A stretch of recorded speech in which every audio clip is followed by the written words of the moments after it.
लीजिए, आज आपके मनोरंजन के लिए प्रस्तुत है महेंद्र सिंह सागर कृत कहानी नौकरानी। शीला बिस्तर पर लेटी हुई बार बार करवट बदल रही थी। उसका बदन दर्द से टूट रहा था। बेचैनी पल पल बढ़ती जा रही थी। तभी डोरबेल बजी। उसने उठकर दरवाज़ा खोला। सामने उसका पति सतीश खड़ा था। सतीश ने अंदर आते हुए पूछा, अब कैसी तबीयत है? दवाई ली या नहीं? ठीक हूँ, दवाई ले ली है, शीला ने धीरे से कहा। इतना सुनते ही सतीश बिना कपड़े बदले ही रसोई में चला गया और 2 कप चाय बना लाया। 1 कप शीला को देते हुए बोला, क्या बात है, कुछ उदास लग रही हो? कुछ खाया पिया भी है या यूं ही पड़ी हो? शीला जवाब देने की बजाय रोने लगी। सतीश उसके आंसू पोंछते हुए बोला, रो क्यों रही हो? मुझसे कोई गलती हो गई या मायके की याद आ रही है? सतीश, तुम मुझे इतना प्यार करते हो कि मायके की याद आ ही नहीं सकती। मैंने तुम्हें पहचानने में भूल की है, मुझे माफ़ कर दो। माफ़ी किस बात की? तुमने क्या गलती की है? मुझे भी पता चले। पहले तुम यह बताओ कि तुम रो क्यों रही हो? मेरा सिर बहुत ज़ोर से दुख रहा है, बदन भी टूट रहा है। इसका मतलब तुमने दवाई नहीं ली। लो, पहले दवाई ले लो। दवाई देने के बाद सतीश शीला का सिर दबाने लगा। शीला ने कहा, रहने दो, किसी कपड़े से बांध दो। लेकिन वह नहीं मानता है और कहता है, कपड़े में वह अपना तो कहाँ जो मेरे हाथों में है। इससे तुम्हें दर्द से जल्दी छुटकारा मिलेगा। थोड़ी देर में शीला का सिर दर्द ठीक हो गया। वह बोली, सतीश, तुम्हारे हाथों में जादू है। अब रहने दो, अब दर्द नहीं हो रहा है।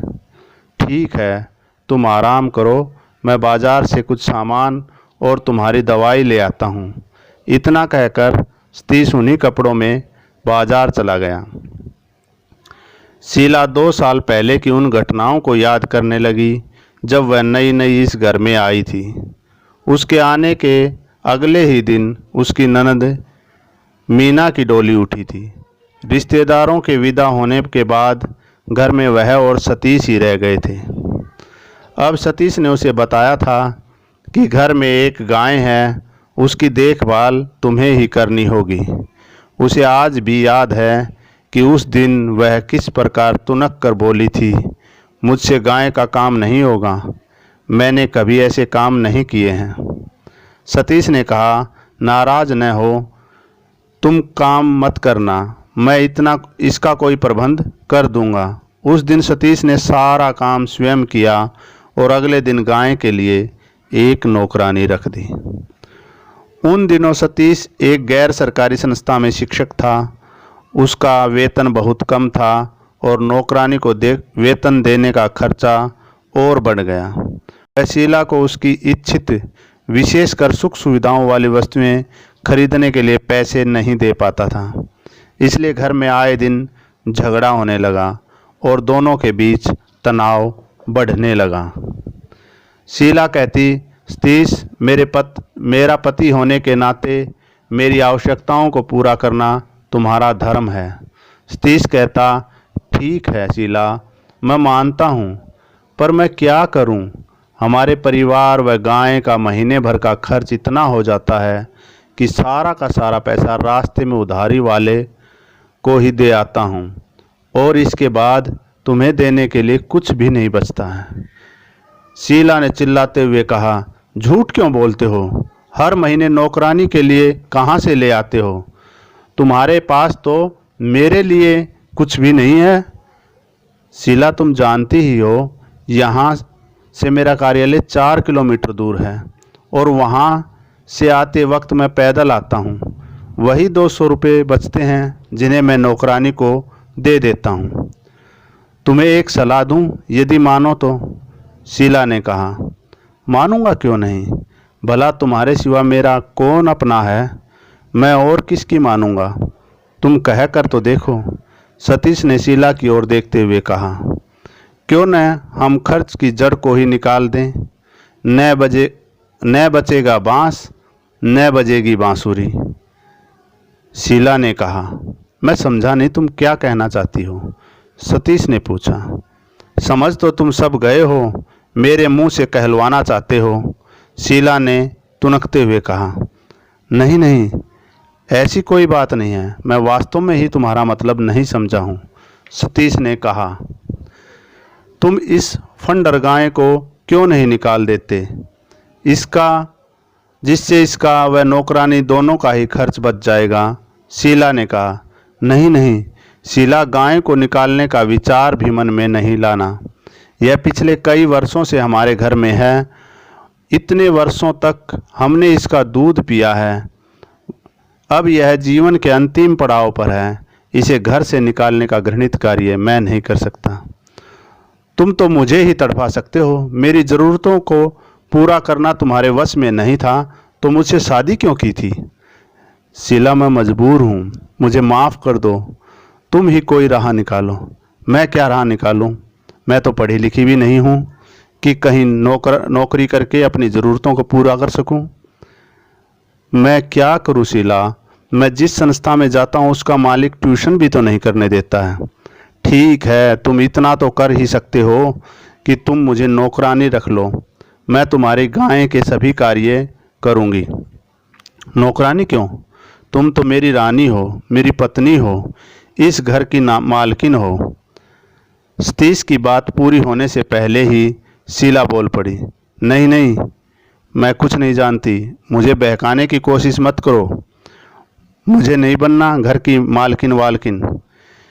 कितनी बड़ी विडंबना है, तुम्हारे घर में नौकरानी के लिए पैसा है और मालकिन के लिए नहीं।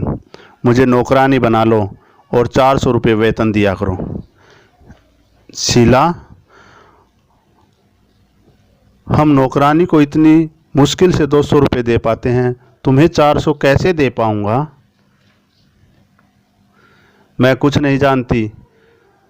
जब तुम उसे एक गाय के काम के 200 रुपये दे सकते हो तो मुझे तुम्हारे और गाय के काम के बदले कम से कम 400 रुपये तो देने ही पड़ेंगे।